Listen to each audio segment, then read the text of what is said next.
हुमायूं का first part आपने देख लीजिए। हुमायूं का ये सेकेंड पार्ट है और मैं वीडियो सेम डे बना रहा हूँ क्योंकि आप लोग की डिमांड हाई है और मैं सप्लाई कम नहीं करना चाहता हूँ। ठीक, अगर आप हमारे साथ कदम से कदम मिला रहे हैं तो बिल्कुल हम भी आपके साथ कदम से कदम मिलाकर आगे चलेंगे, हमारा यही प्रयास है। चलिए ठीक है, तो शुरुआत करते हैं। कहानी का एक हिस्सा बाकी रह गया था, पड़ला एक तरफ हो चुका था। मतलब आपने देखा कि कर्मावती तक वो ये वाली कहानी हो चुकी थी। बहादुर शाह मना कर दिया था और हुमायूं ने मदद नहीं किया था। इस तरीके से बाद में मैंने बताया था कि बहादुर शाह, गुजरात का जो बहादुर शाह, इसके ऊपर क्या करता है, 1534 से लेके 1538 तक लगातार अभियान चलाता है। कौन? हुमायूं चलाता है। मजबूरी में आकर इसको संधि करना पड़ता है और कहता है, देख हुमायूं, मैं मान गया भाई, यू आर ग्रेट किंग, मैं अब तेरे रास्ते नहीं आऊंगा। जैसे ही यह बात बोलता है, हुमायूं ऊपर देखता है, फिर अपने पप्पा को याद करता है और कहता है कि देखो पप्पा, तुम कह रहे थे तुमसे कुछ नहीं हो पाएगा, हमने तो बहादुर शाह को भी ठंडा कर दिया और शेर शाह सूरी। मैंने बताया था कि इसके सबसे बड़े दुश्मन दो उभर के निकले, कौन कौन, और बीच में ये वाला जो हिस्सा है इस पे हुमायूं वाला था। इधर था बहादुर शाह। कौन था? बहादुर शाह। इधर कौन था? शेर खां। और महमूद लोदी का भी साथ पाया था। किसका? महमूद लोदी का। हमने ये बताया था इसके दो दुश्मन सबसे बड़े दुश्मन बन के उभरते हैं। ये कहता है कि देखो, मैं पहले से ही शेर खां और महमूद लोदी को मैं हरा चुका हूँ। आत्मसमर्पण पर मैं मजबूर कर दिया था, ये दोनों को आत्मसमर्पण करना पड़ा और इधर फिर बहादुर शाह को भी ठंडा कर दिया, दोनों को संधि पे मजबूर कर दिया था। और हुमायूं उस दिन बहुत खुश था, कहा कि देखो, इधर तो मैंने पहले से ही शेर खां महमूद लोदी को आत्मसमर्पण करा लिया था और इसके पुत्र को भी बंदी बना कर आया। अब इधर Bahadur Shah, now I am totally free, अब मैं पूरे तरीके से फ्री हूँ। अब मैं अपने जो वास्तविक मेरा व्यक्तित्व है वैसे बन के उभरूंगा, यानी रंगीन मिजाज का हूँ। मैं नहीं, हुमायूं की बात कर रहा हूँ, मैं रंगीन मिजाज का हूँ और खूब रंगीनियत वाली लाइफ जीऊंगा, अब मस्ती है। जैसे ही यह बात हुमायूं बोलता है, एक सेनापति उसका आता है, कहता है कि की बात करते हो हुमायूं, अभी तो जंग तुम्हारी शुरू हुई है। कहते की बात करते हो भाई?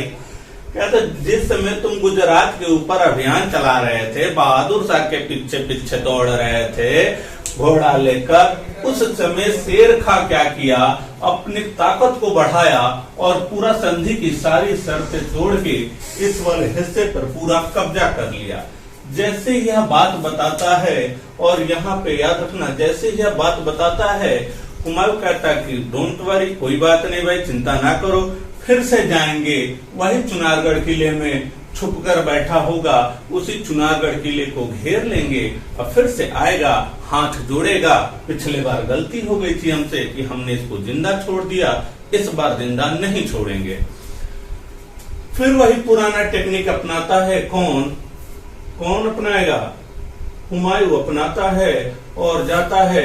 देखिए कहाँ, ये कहानी बहुत मजेदार है, नजरें जमा कर रखिए। थोड़ा सा स्किप किए तो थोड़ा सा अगर आप स्किप कर समझ में नहीं आएगा, तो आपसे निवेदन है कि आप पूरा इसको अच्छे से देखिएगा। किला था चुनारगढ़ का,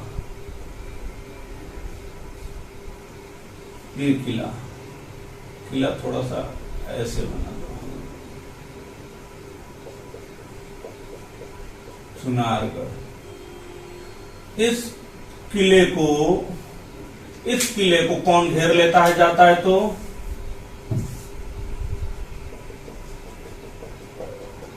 हुमायूं। इसके अंदर कौन बैठा था?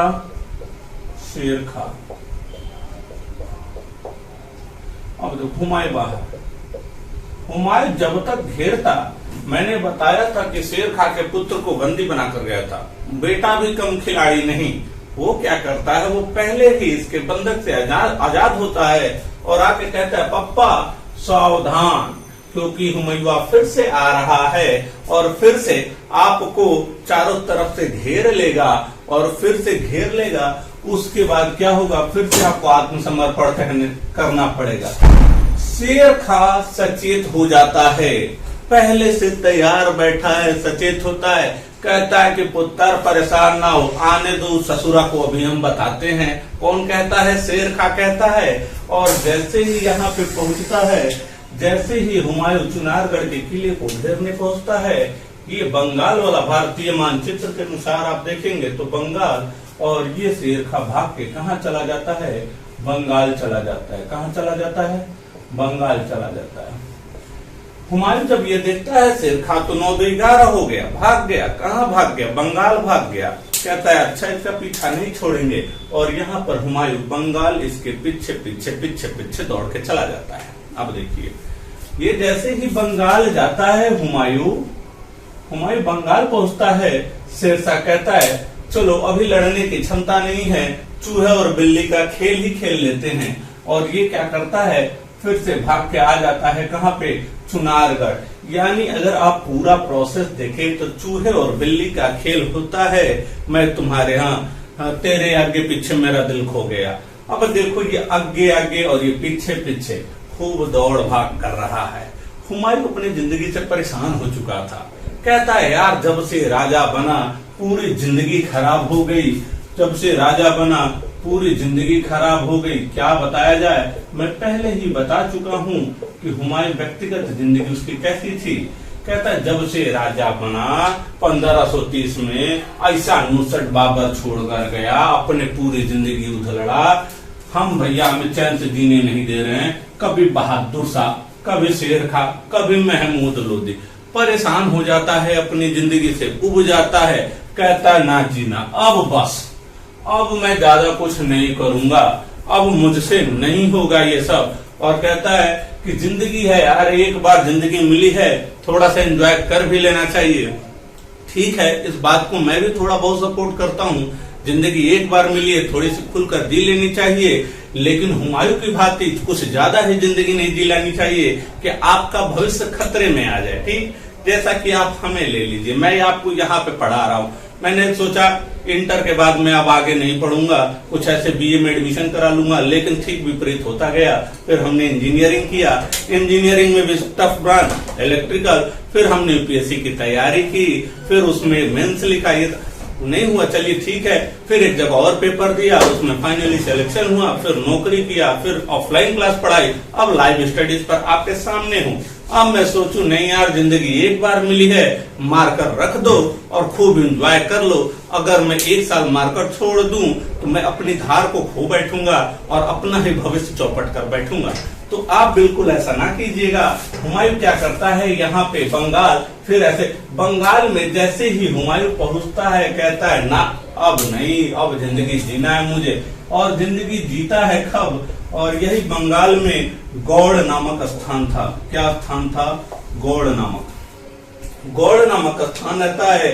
और यहाँ पर क्या करता है हुमायूं, रुक जाता है कुल कितने? 8 माह, 8 मंथ रुक जाता है। 8 महीने रुकता है और खूब एंजॉय करता है। आज मैं ऊपर आसमान नीचे, आज मैं ऊपर आसमान नीचे, और बोतल पे बोतल खोल रहा है, पुराने फॉर्म में वापस आ गया। ये भी हाँ, अभी जिंदा हूं तो जी लेने दो, भरी बरसात में पी लेने दो। ठीक, ये भी पी रहा है, घोड़े को भी पिला रहा है, घोड़ा भी मस्त, हुमायूं भी मस्त, हाथी भी मदमस्त, सैनिक भी मदमस्त, सब तरफ चारों तरफ मदमस्त। हाँ, तोप खाने में मूर्छे लग गए थे, तलवार की धार फीकी पड़ गई थी, सब कुछ इसके विपरीत हो रहा था। जिस समय ये रंगीन मिजाज में अपने खोए पड़े हैं, उस समय शेर खां की स्थिति क्या होती है, जरा गौर फरमाइएगा। उस समय शेर खां क्या करता है? उस समय शेर खां बंगाल में बैठा रहता है। कौन? भारत का मुगल सम्राट हुमायूं। आगरा कहाँ है? यही जो राजस्थान की शायद सीमा का निर्धारण करता है। आगरा से केंद्र का संचालन कर रहा था कौन? हुमायूं। आगरा और दिल्ली बीच का जो पोर्शन है, यहां से देखिए दोस्तों, यहां से क्या करता है, इस बीच में बैठ जाता है, बनारस बहराइच सारे क्षेत्रों को जीतकर बैठ जाता है कौन? शेर खां। कौन बैठ जाता है? शेर खां। इस तरीके से देखा जाए तो आप समझदार हैं। भारतीय मैपिंग के अकॉर्डिंग देखा जाए, अकॉर्डिंग टू इंडियन मैप, अगर भारतीय मानचित्र अगर आप देख रहे हैं तो हुमायूं बंगाल बैठा है, यहाँ पे से आगरा का केंद्र का संचालन कर रहा है, बीच वाले क्षेत्र में शेर खां। ठीक है, होता है ना, आप किसी चीज से, जैसे ये दो लोग हैं, मान लेते हैं ये वाला ब्लैक वाला इस रेड से बहुत लगाव है, इसका कुछ विशेष लगाव है, बीच में कुछ ऐसा डिस्टर्बिंग एलिमेंट बैठ जाएगा तो इसको यहाँ पहुंचने में दिक्कत होगी कि नहीं होगी? होगी ना। ठीक है, कहानी कहीं और की है, कहीं और ना ले जाइएगा। ठीक, तो ये क्या करता है, ये डिस्टर्बिंग एलिमेंट लाइक एज, मान लो हुमायूं है, यहाँ पे उसकी कोई प्रेमिका है, बीच में उसके पिताजी बैठ गए, मामला गड़बड़ा जाएगा। और ये शेर खां बैठ जाता है, मामला गड़बड़ा। हुमायूं कहता है चलो अब बहुत हुआ, चलते हैं अपने सबसे प्राण प्रिय आगरा, और वहां से शासन का शुरुआत करते हैं।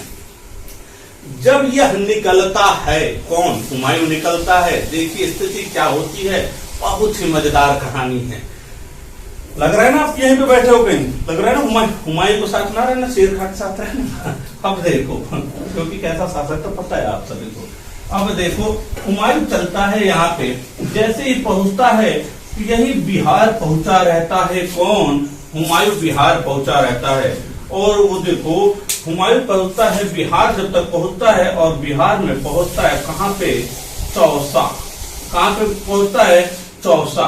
चौसे के मैदान में पहुंचता है कौन? हुमायूं। ये पूरा मैदानी क्षेत्र था, चौसा का मैदानी क्षेत्र था। यहाँ पे हुमायूं खड़ा है, समझिएगा। इसी में एक मान लो, इसी को मान लो नदी, गंगा नदी की सहायक नदी बहती थी कर्मवासा। कौन सी नदी? कर्मवासा। रेड कलर से इंडिकेट कर दिया।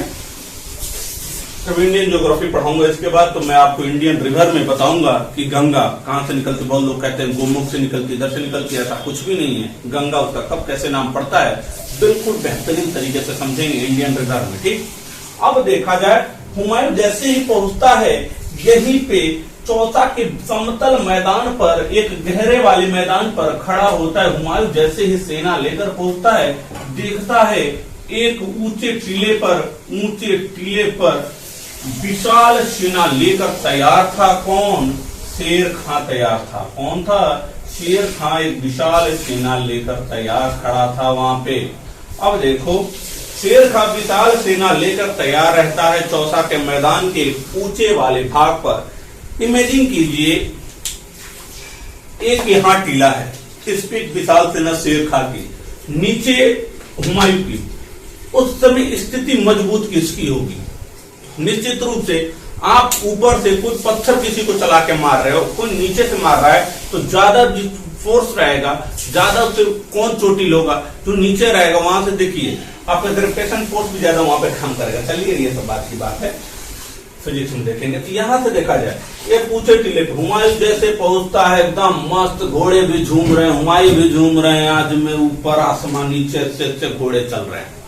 जैसे देखता है आंखें चौंक देती है, रुको रुको रुको रुको रुको, सेना को बोलता रुक भाई पीछे रुक। क्यों? कहीं ये देखो कौन? शेर खां खड़ा है भाई, शेर खां। हुमायूं कहता शेर खां ये कहां से आ गया? कहता देख शेर खां रास्ता छोड़ दे वरना मामला गड़बड़ा जाएगा। और ये हमारे राज्य क्षेत्र में तुम कैसे आ गए? शेर कहता है अरे पगला, अरे ससुर, कि पहले तुम्हारा था अब हमारा हुआ। ठीक, अब ये हमारा हो गया और मैं तो इस पूरे क्षेत्र को जीत चुका हूँ। कहता इतनी हिम्मत? का अच्छा हिम्मत है तो आके लड़ लो। शेर खां स्थितियों को समझता है और सोचता है पहले से ही नीचे है, मैं इस समय हमला नहीं करता है। कहीं अगर तुम्हें हिम्मत है तो तुम आके लड़ लो, हमारे पास हिम्मत नहीं है।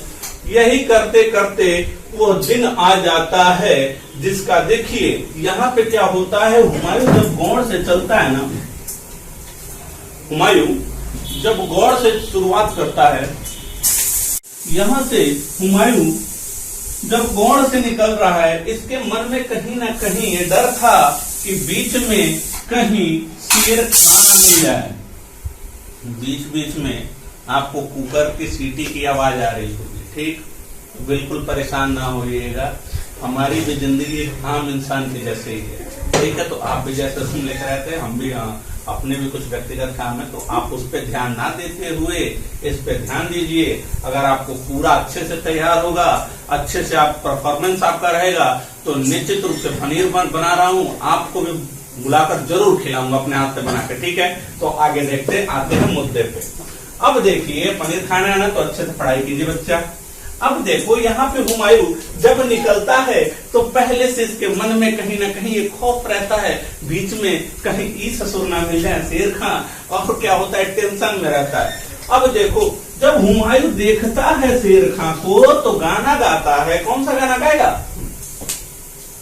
राहों में उनसे मुलाकात हो गई, राहों में उनसे मुलाकात हो गई, जिसे डरते थे वही बात हो गई।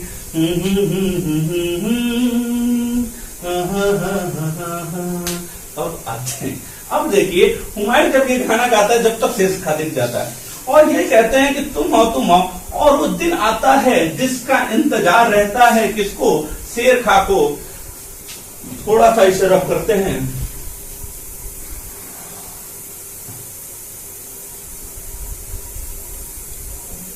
अब देखिए,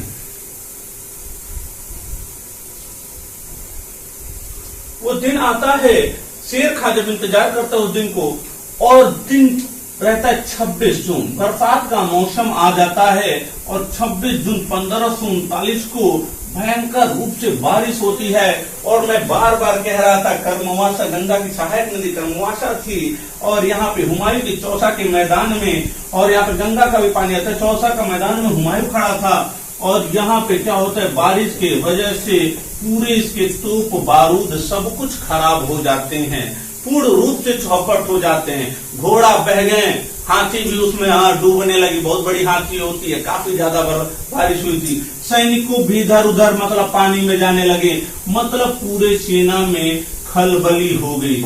इस तरीके से शेर खां एक ऊंचाई पे खड़ा था और यह देख रहा था, क्योंकि उसे तो पता ही था, काफी दूर दृष्टि वाला, मतलब एक शासक था, दूर दृष्टि सोचने वाला, एक बहुत ही बेहतरीन शासक था। इसके बारे में ऐसा कहा जाता है कि ये शेर खां अगर कोई युद्ध लड़ता है, इसके बाद सूर्यवंश की स्थापना करेगा, कोई युद्ध लड़ता है, अगर उसमें फसल किसानों की डिस्ट्रॉय हो रही है, नष्ट हो रही है, तो उसका मुआवजा भरने वाला दिल्ली सल्तनत का सूर्यवंश का पहला शासक था। बहुत ही अच्छा शासक था। कभी इसके बारे में, इसके बाद में मैं डिटेल में पढ़ाऊंगा शेरशाह सूरी के बारे में। अब देखो, इसका तो इंतजार ही था, और भयंकर रूप से बारिश होती है। बारिश की वजह से परेशान कौन होता है? हुमायूं। जब हुमायूं परेशान होगा तो खुश कौन होगा? शेर खां। क्या बारिश का पानी शेर खां के लिए वरदान साबित होगा कि नहीं होगा? होगा कि नहीं होगा? वरदान साबित होगा। और काफी खुश हो जाता है शेर खां और गाना गाता है, आएगा मजा अब बरसात का, तेरी मेरी दिलकश मुलाकात का, आएगा मजा अब बरसात का, तेरी मेरी दिलकश मुलाकात का। अब देखो, यहाँ पे मजा तो आ ही गया, और शेर खां उस मामला को, हुमायूं को कोई मौका ही नहीं देता है और अचानक हमला कर देता है। तो पहले से खलबली मची है। इस तरीके से आसानी से शेर खां इस युद्ध को जीत जाता है। हुमायूं पानी में कूद कर कैसे भी अपनी जान बचाता है। इस तरीके से यहाँ से क्वेश्चन जो बनेगा कि चौसा का युद्ध कब हुआ था? चौसा का युद्ध, देखिए, इतिहास की समझ डेवलप कीजिए। अगर इतिहास की समझ जब तक आप डेवलप नहीं करेंगे तब तक आपको टफ लगेगी। तो टफ इतिहास नहीं है, मतलब अगर आप तक आपको टफ लगती हो कि इतिहास याद नहीं होता, ये नहीं होता, एक बार उसके समझ को डेवलप कीजिए। अगर एक बार समझ आपको डेवलप हो गई तो आप चाहकर भी नहीं भूल पाओगे। और मैं तो वादा कर रहा हूं, आप इतिहास मुझसे पढ़कर चाहकर भूल कर दिखाइए। और चौसा का युद्ध था, इधर था आपका शेर खां और एक तरफ था हुमायूं। यहाँ पे डेट भी पूछा जाता है, हाँ उसे परेशान। 26 जून 1539 यहाँ पे शेर खां आसानी से जीत जाता है और हुमायूं हार जाता है। ये क्वेश्चन कई बार एग्जामों में पूछा गया। अब देखो, और इसी को जीतकर शेर खां change into Sher Shah. How to change शेर खां इन शेर शाह। आप समझ सकते हैं कि शेर खां में कैसे बदला। फरीद था, फरीद से बहार खां लोहानी का अंगरक्षक बना, शेर मारता है, शेर खां की उपाधि मिली। चौसा के युद्ध जीतने के बाद कौन सी उपाधि मिली? शेर शाह की उपाधि मिली। इस तरीके से शेर खां अब शेर शाह बन गया। अब देखिए, पानी में हुमायूं कौन कूदता है? हुमायूं कूद जाता है, वो तो कूदेगा नहीं। अब देखो, हुमायूं जब पानी में कूद जाता है और भागकर अपनी जान डूबने लगता है, इसको पानी से बचाता है भिष्टी था एक, जिसका नाम था निजाम सिक्का। इसके खेल देखना बड़ा मजेदार है। निजाम सिक्का,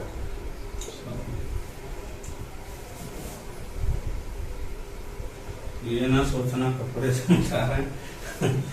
अभी हम लोग शुरुआत कर रहे हैं, अभी हम बहुत कुछ सीखने की जरूरत है और सीख रहे हैं। और बिल्कुल अभी तो बहुत कुछ, अगर आप लोग का प्यार रहा मिला तो सब कुछ अच्छा हो जाएगा। बस आपके ऊपर पूर्ण रूप से भरोसा है। अब देखिए, निजाम हुमायूं जब पानी में कूद कर भागता है, मतलब बचने का, तो डूबने लगता है, मतलब इसको बचाता है दृष्टिकोण निजाम सिक्का, और कहता है भाई तुम क्यों नदी में जब अच्छे से नहीं तैर पाते हो तो क्यों कूद गए, क्यों इतने जल्दी मरना चाहते हो, कौन हो तुम, कौन हो तुम? कौन पूछता है? निजाम खां। किससे पूछता है? हुमायूं से। कहता है रे पगला, क्या बताएं हम तुमको कौन है? मैं मुगल वंश का बदनसीब सम्राट हुमायूं हूँ। जैसे ही यह बात ये सुनता है, निजाम सिक्का कहता है गलती हो गई मुझसे। अगर मुझे पहले पता चल जाता तो उसी तैमूर का वंशज है, मैंने बाबर के बारे में बताया था, तैमूर का वंशज है, तो मैं तेरा गर्दन पकड़ के इसी में डुबा देता और मार डालता। आखिर क्यों कहा होगा निजाम सिक्का ने इस बात को कि इतिहास में ऐसी कौन सी घटना घटित हो गई थी जिससे यह बताया था? कौन? निजाम सिक्का ने यह बात बोला था। इतिहास में ऐसी कौन सी घटना घटित हो गई थी जिससे निजाम सिक्का ने यह बात बोली थी? कहानी ध्यान से सुनिएगा। तैमूर कौन था? तैमूर क्या होता है? तैमूर लंग, यही तैमूर लंग भारत पर अटैक करता है 1388 में। अगर मैं दिल्ली सल्तनत पढ़ाऊंगा तो दिल्ली सल्तनत पढ़ाऊंगा तो उसमें अच्छे से बताऊंगा। और भारत में तैमूर लंग 1388 में अटैक करता है। तैमूर लंग इस वजह से नाम पड़ा, उज्बेकिस्तान में जन्म होता है, जब युद्ध के दौरान लंगड़ा हो जाता है, इस वजह से इसका नाम तैमूर लंग पड़ता है।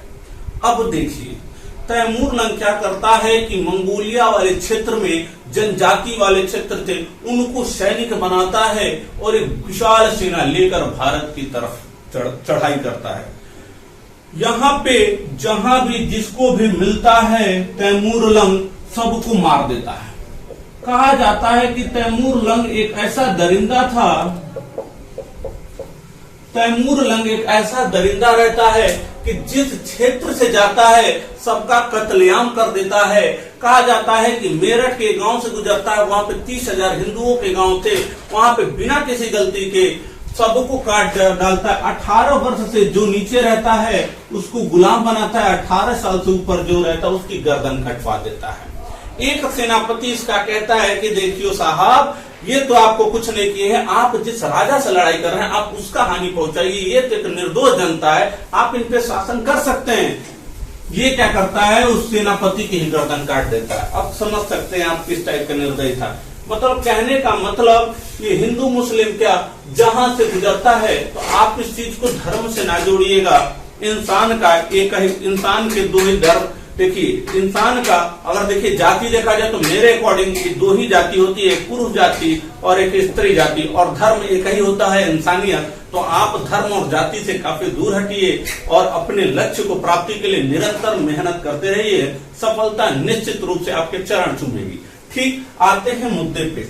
ये क्या करता है कि कहा जाता है तैमूर लंग जहां से निकलता है इंसानों को तो मारता ही है, जानवरों को भी नहीं बख्शता है।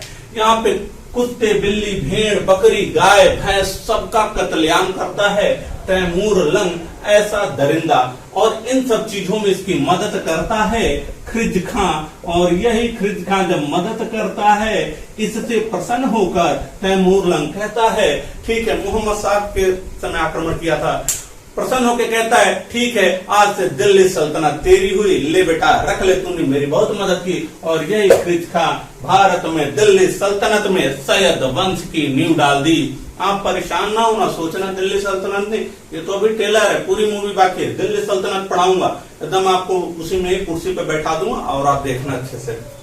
अब देखिए तैमूर लंग, और याद रखना करीना कपूर ने बच्चे का नाम रखा था तैमूर, इसी बात के लिए विवाद हुआ था, यही तैमूर लंग। अभी थोड़ा सा शॉर्ट डिस्क्रिप्शन है, अभी इसके बारे में पढ़ाएंगे, लेकिन दूसरे भाग में पढ़ाएंगे क्योंकि यहाँ पे आप कंफ्यूज होंगे।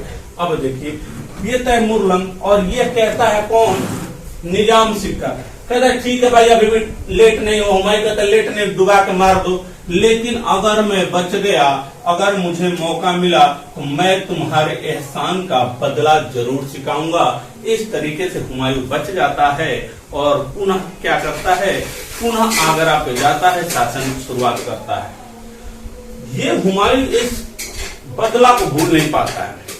याद रखिए चौसा के मैदान में जब शेर खां हराता है उसको, हुमायूं को, कुछ स्त्रियों को गिरफ्तार किया जाता है, बंदी बनाया जाता है।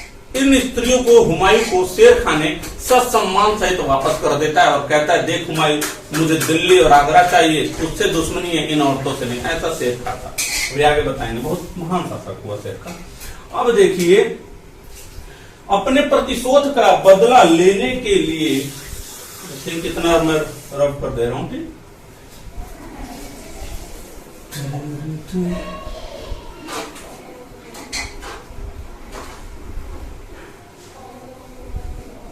अपने प्रतिशोध का बदला लेने के लिए क्या अगले साल अटैक करता है, एक साल बाद हुमायूं किसके ऊपर, एक और युद्ध लड़ता है शेर शाह के ऊपर, और यही युद्ध था कन्नौज या बिलग्राम का युद्ध। कौन सा युद्ध, कन्नौज या बिलग्राम का युद्ध। और यह युद्ध लड़ा गया, कन्नौज या बिलग्राम का युद्ध, और यह युद्ध लड़ा गया मेरे प्यारे दोस्तों, यह युद्ध लड़ा गया 17 मई 1540 को। इस तरीके से दूसरा युद्ध जो लड़ा गया, एक तरफ आपका शेर शाह, अब शेर खां नहीं रहा, शेर शाह हो गया, शेर शाह, और दूसरे तरफ हुमायूं, और यहाँ पे इस युद्ध को बिना लड़े ही शेर खां जीत जाता है और हुमायूं हार जाता है। इतिहास एक मेजर हैदर मिर्जा ने इसके बारे में कहा, इस युद्ध के बारे में, एक ऐसा युद्ध था ना कोई तीर चली ना कोई तलवार चला, और बिना लड़े ही बहुत आसानी तरीके से कौन जीत जाता है, शेर शाह। कैसे जीतता है, ये दिमाग में प्रश्न उठ रहा होगा ना, डाउट, हाँ तो डाउट नेट में आपका स्वागत है। देखिए यहाँ पे शेर शाह बहुत ही विशाल सेना लेकर आता है इस युद्ध को, अपनी ताकत को बहुत ज्यादा फैला दिया था। कौन, शेर शाह बहुत अपनी ताकत को फैला देता है, विशाल सेना लेकर आता है, और जैसे ही विशाल सेना लेकर आता है, ये देखता है जैसे मयूरी पा, इतनी बड़ी सेना, इतनी बड़ी सेना तो हम ख्वाबों में देखते थे, हम मेरी ख्वाबों की रानी कब आएगी तू, और आ ही गई इतनी बड़ी सेना के रूप में। और इस तरीके से यह बिना युद्ध लड़े ही भाग जाता है और आगरा और दिल्ली को छोड़ के भाग जाता है। इसके पीछे पीछे शेर शाह, हुमायूं भाग गया, भारत छोड़ दिया। इस तरीके से क्या करता है, शेर शाह दिल्ली और आगरा को अपना बना लेता है। हाँ वैसे भी कसम खाया था ना, एक बार बताया था ना, ईश्वर ने चाहा, चंदेरी के युद्ध में ईश्वर ने चाहा कि मैं मुगलों को भगाकर अफगानों की सत्ता फिर से भारत में स्थापित कर दूंगा। तुझे अपना बनाने की कसम खाई है। इस तरीके से भारत में हुमायूं के भाग जाने के बाद मुगल वंश के दौरान ही भारत में एक नए वंश, सूर वंश की स्थापना कर बैठता है। कौन, शेर शाह। इस तरीके से यहां पे बैठ गया। अब 1540 बताया, मैंने फिर बताया निर्वासन काल कितने साल रहा, 15 साल। 15 साल घुमक्कड़ों की तरह घूमता रहा, इधर उधर कभी इधर उधर। ये 15 साल में हुमायूं के साथ कौन सी घटना होती है, क्या होता है, बिल्कुल अब आगे देखते हैं, नजरें जमा कर दिएगा।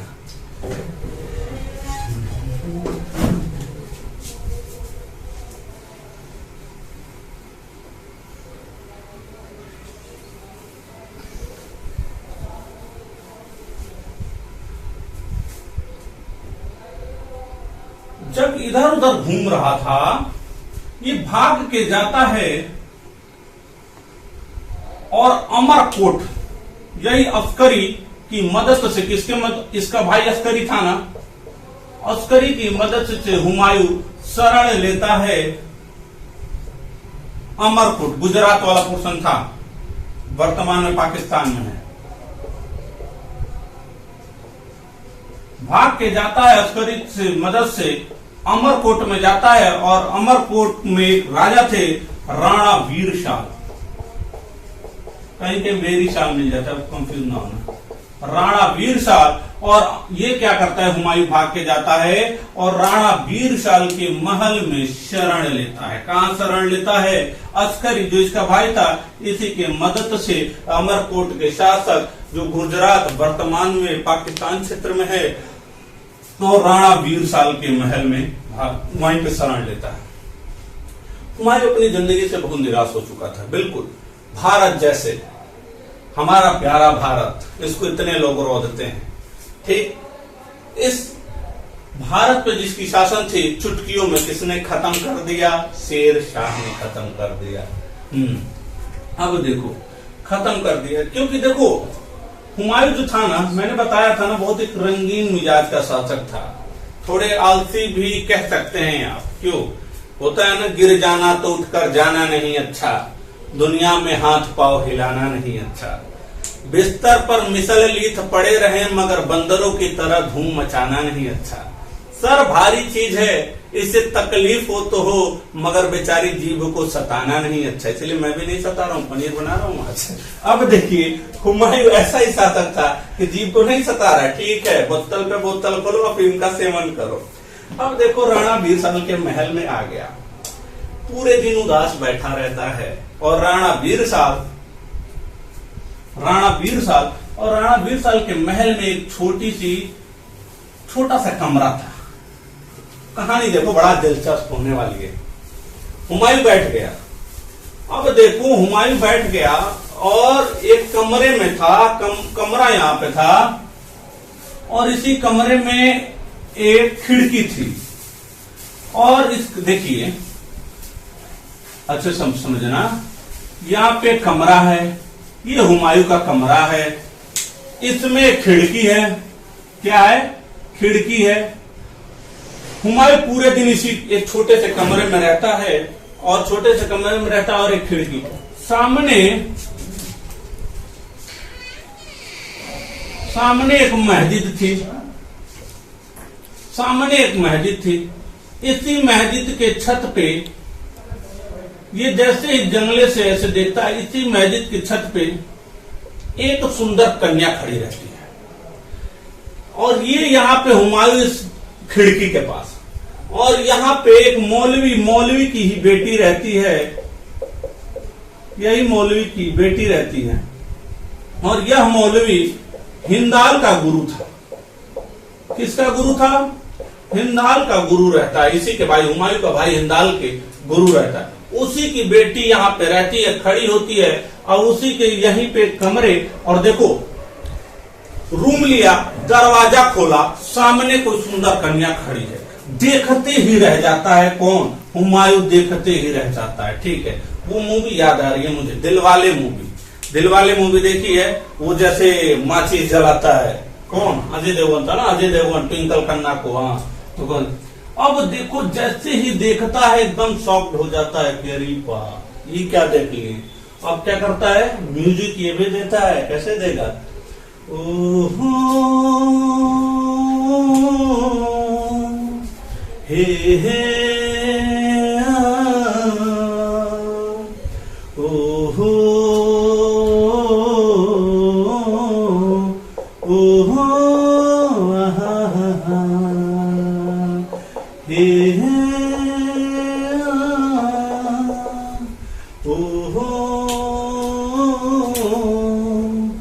हे हे आ, हे हे आ।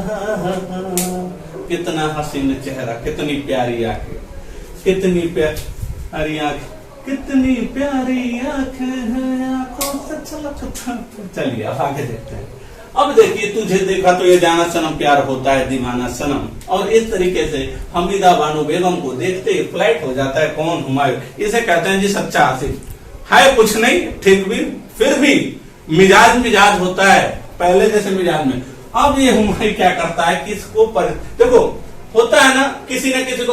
अब ये हुमायूं कर एक दिन आता है और कहता है, किससे मिलता है, राणा वीर साहब से। कहता है ये राणा वीर साहब सेटिंग कराओ ना। कहे अरे क्या बात करते हो यार। तो कहता अच्छा, जब इसको पता चलता, अच्छा हाँ इसे याद आता, ये हिंदाल का गुरु था। कहे यार देखो अभी मैं बड़ा हूँ, ऐसे ऐसे भटक रहा हूँ, कहीं कुछ ठिकाना नहीं है, थोड़ी सेटिंग कराओ। अब ये इसकी बात टाल देता है, अच्छा चलो बात करेंगे। राणा बीरसाल और हिंदाल के नाक में दम कर बैठता है कौन, हुमायूं। कहते हैं यार छोड़ो, अब ये परेशान कर दिया, जीने नहीं देगा। अब देखो जब दम नाक में कर देता है, और इस समय अगर आप देखोगे 1508 में डेट ऑफ बर्थ थी किसकी, हुमायूं की। वर्तमान में क्या चल रहा है, वर्तमान में 40 और ये चल रहा था 41। उम्र जोड़ लो आप, हुमायूं की आप एज आप जोड़ लीजिए, ठीक 2 और लगभग 32-33 साल। आज छोरी थी मात्र 15 साल की। वाह प्यार। अब देखो यहाँ पे दोनों के नाक में दम कर देता है, और मजबूरी में कहते हैं यार इसकी सेटिंग कराओ, नहीं तो ये हमारी सेटिंग गड़बड़ा देगा। और इस तरीके से हमीदा बानो बेगम से विवाह होता है। किसका, निर्वासन काल में ही निकाह होता है हुमायूं और हमीदा बानो बेगम का। वह डेट थी 29 अगस्त 1541। इस प्रकार निर्वासन काल में हुमायूं का निकाह 29 अगस्त 1541 को हमीदा बानो बेगम के साथ होता है। मामला सेट। उसके जस्ट 1 साल बाद डेट थी 15 अक्टूबर 1542 में जन्म होता है किसका, अकबर का। किसका होता है, अकबर का। तो इसी अकबर का जन्म होता है हमीदा बानो बेगम के गर्भ से। कि हुमायूं का विवाह मैंने बताया निर्वासन काल में 29 अगस्त 1541 को, और वो क्या होता है, अकबर का जन्म होता है 15 अक्टूबर 1542 को। इतने तक मामला set. If you have any problem then आप जानते हो कमेंट बॉक्स हमेशा आपके लिए खुला है, कमेंट कर दीजिएगा। अब देखिए आगे क्या होता है। अब अकबर का जन्म हो गया। उस समय राणा बीरसाल फारस का शासक रहता है। फारस का शासक जीतना चाहता है काबुल और कंधार को। किसको, काबुल कंधार को। उस समय काबुल कंधार किसके पास था, मैंने बताया था भाइयों के बंटवारे में किसको दिया था, कमरान को। वही फारस का शासक हुमायूं के पास आता है और कहता है कि देख हुमायूं, मैं तुझे, ये डेट दोनों याद रखिएगा आप लोग,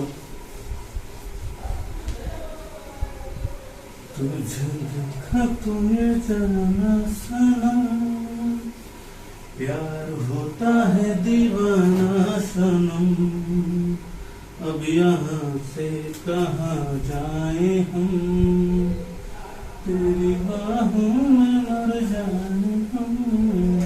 अब देखिए ये क्या होता है, यही फारस का शासक आता है। कौन, फारस का शासक। अब किससे मिलता है, हुमायूं से मिलता है।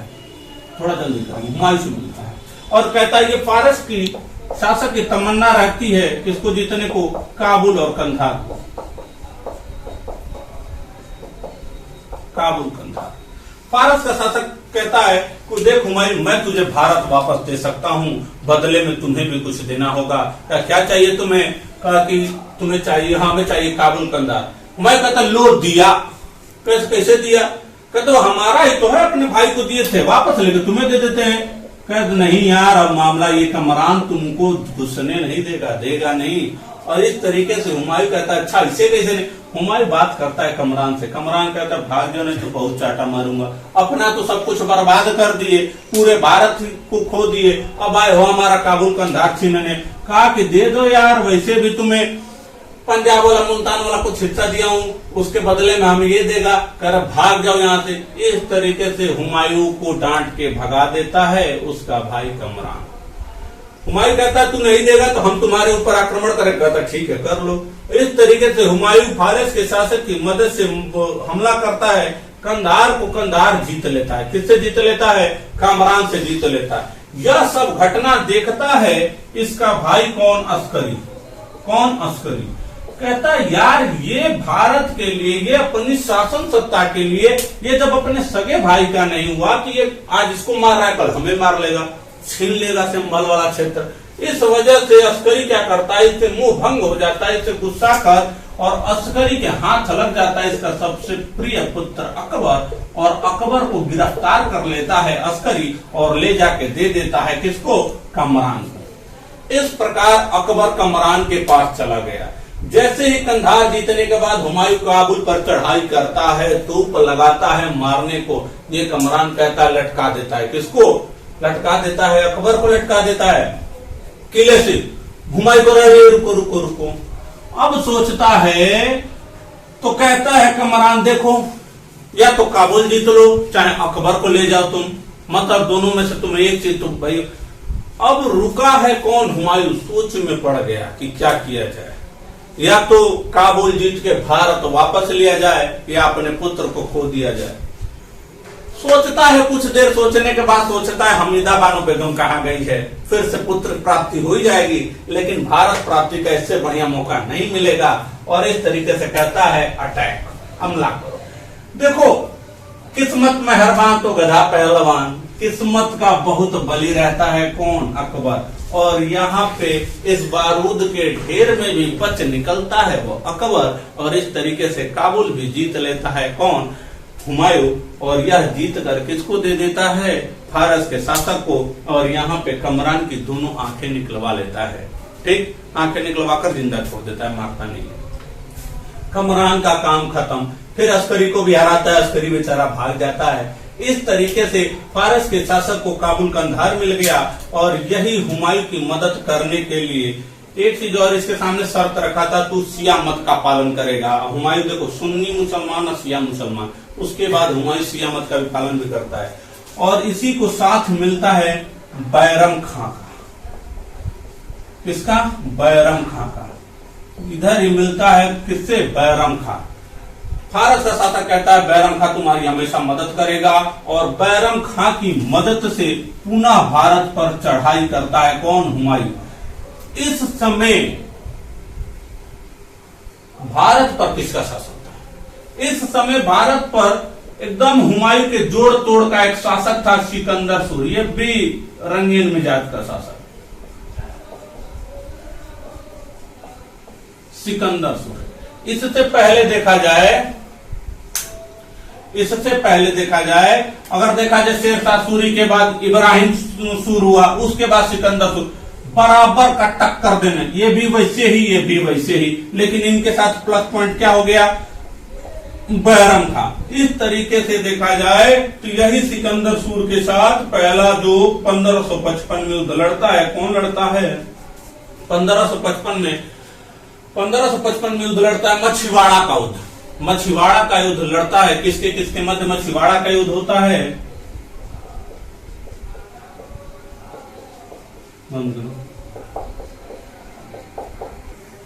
मछिवाड़ा का युद्ध 15 मई 1555 को मछिवाड़ा का युद्ध लड़ता है।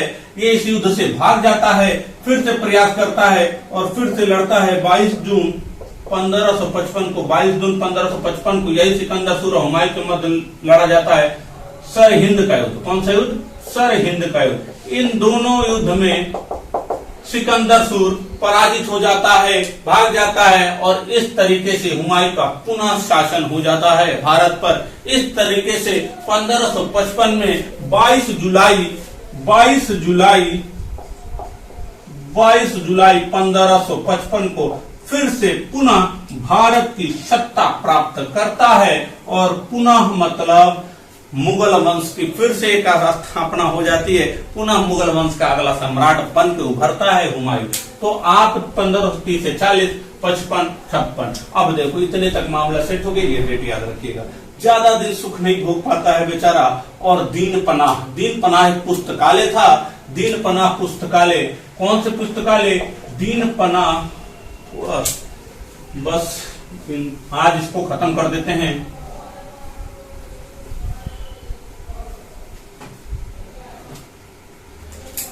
दीन पनाह का पुस्तकालय था।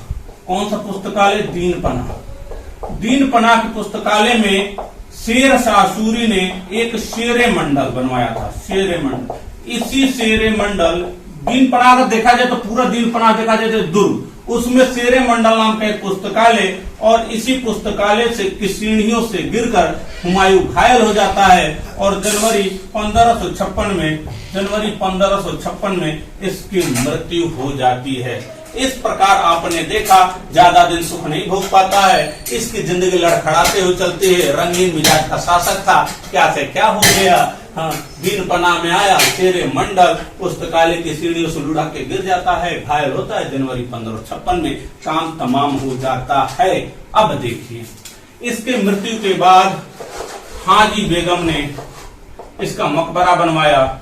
हाजी बेगम लाल बलुआ पत्थर से मकबरा बनवाया। कैसे? लाल बलुआ पत्थर से इसका मकबरा बनवाया, जिसे गयास बेग ने बनाया। क्या? गयास बेग ने, जो अति सुंदर है। क्या है? हाजी बेगम ने लाल बलुआ पत्थर से बनवाया, गयास बेग ने बनाया। बहुत ही खूबसूरत दिल्ली में बना है। और याद रखना, जब मैंने इससे पहले आप हमारे वीडियो देखे होंगे, अगर नहीं देखे होंगे तो प्लेलिस्ट में जाके देख लीजिएगा। रेवोल्यूशन ऑफ 1857, यहीं पे मैंने बताया हर सन आता है और इसी में बहादुर शाह जफर छुप जाते हैं और उनकी मदद कौन करता है, आप बताइएगा कमेंट बॉक्स में। गिरफ्तार हुमायूं को मकबरे से गिरफ्तार करके मुकदमा चलाया जाता है, रंगून चले जाते हैं, मैंने वहां पे बताया था। इस तरीके से देखा आपने हुमायूं का इतिहास। अगर इसमें अभी भी कोई भी आपको समस्या है, कहीं भी कोई भी पॉइंट अगर मिस हो रहा है, हो सकता है कि मुझसे भी कहीं कुछ मिस हो गया होगा, तो आप उसे बताइएगा और एक बार रिवीजन कीजिएगा। इससे आप क्वेश्चन कीजिएगा, प्रीवियस ईयर सॉल्व कीजिएगा। आई होप सो कि आपको बिल्कुल समझ में आया होगा और छूटेगा नहीं। अगर हमारा यह वीडियो पसंद आया हो तो बाकी के 3 लाइनें आप समझदार हो, लाइक शेयर सब्सक्राइब बिल्कुल कीजिएगा, अपने दोस्तों के मध्य शेयर कीजिए और थोड़ा सा हमें अपना प्यार दीजिए। एनर्जी मिलेगी, आपका प्यार मिलेगा और भी इससे बेहतर देने का प्रयास किया जाएगा। जय हिंद।